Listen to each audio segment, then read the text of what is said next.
Well, hello, everyone. Welcome to a brand new episode of our 12 Months of Crafting series. It's July. It's almost the end of July. It's July 23rd, I'm sorry to say.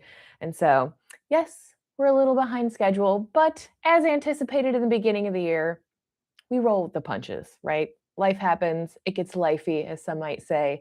And so, if you don't get it until now, then that's fine. We're still going to see maybe how these cards in our July envelope, maybe how they could have already inspired what we've been living through, or it's not too late, of course, to get inspiration from this now, whether it's through July or whenever you're watching this. So remember, you can apply your intention, which is the whole point of this, towards the contents of this envelope, no matter what kind of craft you like, what kind of intention you have, or what time of year you're watching this. So these are just guidelines, and I hope this inspires you. Before we move on to July, let's just remember June, which was a while ago at this point. June was our halfway point. So this still kind of feels like a halfway month. June, July. This is like, we meet the pinnacle of our solstice and then we start creeping back. So you might have already noticed that if you're in the Northern Hemisphere anyway, that each day is getting a little bit shorter, that the mornings are getting a little bit shorter. And so our long summer days are slowly fading away, which I'm fine with because the summer is always a chaotic time of year for me. So I'm ready for the fall. So if you've taken time to look at June, great. If you haven't, you could pause or quickly take a look at June. We had things like, hold on, the Five of Swords as our tarot card, the Potions Shelf as our doodle, the color lavender, and a bed of roses for our spell card. And then, of course, ironically, for the pattern pull, we had the flip-floppers and my sun tea, which, of course, being the solstice, was pretty funny. And now, actually, we're officially in Leo season. So sun, more solar energy. This is our big push for the year. So if you're feeling like extra energized, it's likely why. Okay, now let's move on. Pardon me. Let's move on now to see what July holds for us. My favorite part. Yes. It's been such a busy month that like just a couple of days ago, I looked up there and saw this was still hanging and I thought, whoops, better get on that. So without further ado, let's see what we have to work with. I'm going to pull each card out first, and then we'll interpret it with our intention. As a reminder, my intention for this second half of the year, because I changed it last month, is I craft like crazy. I'm just trying to make. So what's going to help me with that, or whatever your intention is, starting with the Chariot as our tarot card. And this is from the Yarn Tarot. Just a look at the back. It's very fun. Katie Ponder is the illustrator.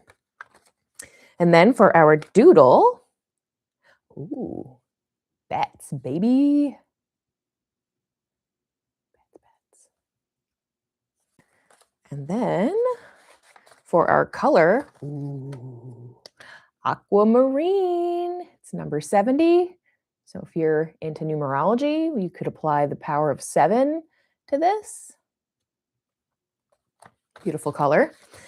And then, very fitting to aquamarine, we have our spell card, which is Mercury, god of communication. Okay, so since these cards don't necessarily come like with an easy interpretation, it's all on here. I'm going to read it for you real quick.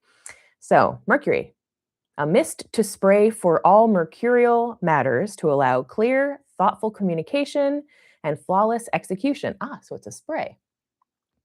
Hermes, Mercury, and Ganesh are just a few representations of the wise messengers of truth.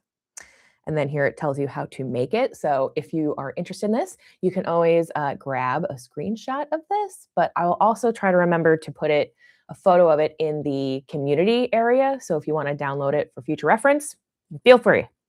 Okay, so it tells you how to make the essential oil, which includes lots of delicious things like bergamot and orange and cinnamon on top of other things, and then how to make it. Ooh, missed at work, at home, or whenever Mercury's gifts are in need. Which is ironic because we're just coming out of Mercury retrograde. Are we still in Mercury retrograde? Smart people will let me know in the comments. But so interesting that we have Mercury. We have a very mercurial card in the Chariot. I mean, it's like that could be Hermes. And then bats, I mean, flying down the street like a bat out of hell, right? One of my favorite things. And then our very beautiful aquamarine. There's a lot of blue happening, kind of blue energy. So healing, communication. It's very interesting. Like for our crafting this month, perhaps we need to do more in the evening hours, get little like nocturnal, or maybe not so literally at night, but doing your crafting at a different time of night than perhaps, or not night, day, a different time of the day or the night, whenever you normally do it. Try it a different time and see how that might change how you like doing it. Maybe it's a better time for you. Maybe you end up being more productive in the evening versus the morning, or the morning versus the evening, and you've never tried before. This is always good for giving things a shot and not being afraid to go after it. So whether you're trusting your gut on something, you know, they use that echolocation. Oh, no, that's not right. Radar. There you go. You know, them bats are smart. They're using extra senses that we don't even have. So this is a good month to really trust your inner senses, to really get your knitter's instinct, just because I'm a knitter, your crocheter's instinct, your weaver's, your crafter's instincts, to where, you know, every once in a while you get like on a kick of a knitting and then you're like 2 inches past how long you should have gone. So trust those instincts. If you think, wait a minute, have I checked on this for a while? Save yourself some time. Aquamarine is also a color of communication. So it's very interesting that like maybe you're going to teach a class, maybe you're going to learn something new, maybe you're going to just attend a lecture and that's going to spark something that inspires your crafting. So often somebody will say something and then I'll say, oh, actually, I could see how that could become a pattern. So whatever your muse is, you could find it, or whatever your medium is, you could find a muse this month on top of things. So I might say, don't be afraid to craft at different times or in different places. You know, maybe you're going out to a yarn store, maybe you're finding a new place, maybe you're crafting at a cafe or something like different. Whatever it is, make sure you're communicating clearly. Triple check those patterns before you just assume that you know what the next step is. That's where I always mess myself up. As soon as you become a designer, you just think that you know how all patterns are made. And then I'll tell you, I've ripped out probably more as becoming a designer than I did beforehand, because I like accidentally have no faith. It's not really that, I just have my own ideas. Anyway, these, you know, craft with friends. Get a community together, you know, find those like-minded people, because when you do, it really just amplifies everything. And then you too, maybe what you're crafting will be in blue or this great teal. This is, again, from UU Yarns. This is their fluffy fingering, but I'm pretty sure they have this color in their sport weight, worsted weight, and bulky weight, because it's a winter, right? So as always, I would love to hear your interpretations of these cards. And of course, I'm not going to forget my new pattern poll that we're doing. So these are all of my patterns that I have made into these little oracle cards. And so before we go, if you're perhaps looking for something to make and you're like, oh, I don't know what I want to make, perhaps one of these patterns will inspire you. Let's see which one has a message for us. It's this one. Oh, grounding socks. Because when we're grounded, we communicate better.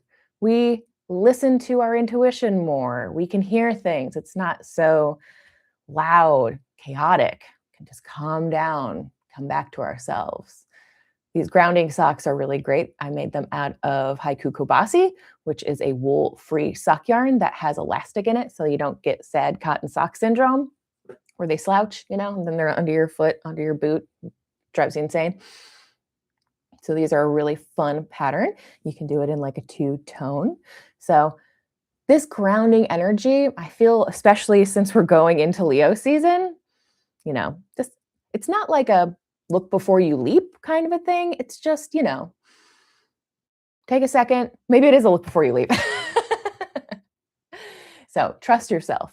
You got this. Okay, what else? I think that's pretty much it. Okay, again, what do you think? I know we're a little bit late with this one, but I think all of these messages still apply no matter when you're seeing this. Again, I would love to hear your feedback. Oh, and by the way, if you've been looking at my little scarf here, so this is a brand new pattern of mine, shameless self-promotion.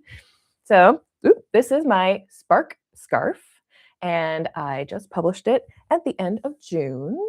It is made with just one ball of fluffy fingering from UU yarn. So if you have like 30 grams of yarn in your stash, this little scarf can be yours. And it's really fun to make. I mean, I know I'm a little biased because I'm the designer, but it's fun. So you start at this little loop end here, right? And you make the loop, and then you do this increasing section, and then you have this eyelet section, then you have a decrease section, and a fun tassel to top it off. Tassel optional, I guess, but it's pretty great. Then the whole idea is that, when you have a scarf, it often flops off of your shoulders, or it's like kind of annoying to keep there. This makes your scarf into a little cowl or like a little tie. So many ways to wear it. You could double it up and it can be, like super tight around your neck, or you can just wear it as the tie, or you can wear it kind of this way with the thinner end facing the front, or you can do it this way like I was wearing it with the eyelets more in the front. It's very fun, very cute, and certainly knittable over the weekend. So if you're looking for a fast project or a gift for someone that maybe you forgot is having a birthday or something coming up, it's a good one. Everything's in the description. Everything we talked about. I hope you like it. And if you make one, please let me know. I love to see pictures. So, okay, I think that's all for now. Happy July. I will try to make August more timely. So probably I'll see you in like a couple of weeks. So have a great July. Let me know what you're working on in the comments, and I hope to see you soon. Merry make.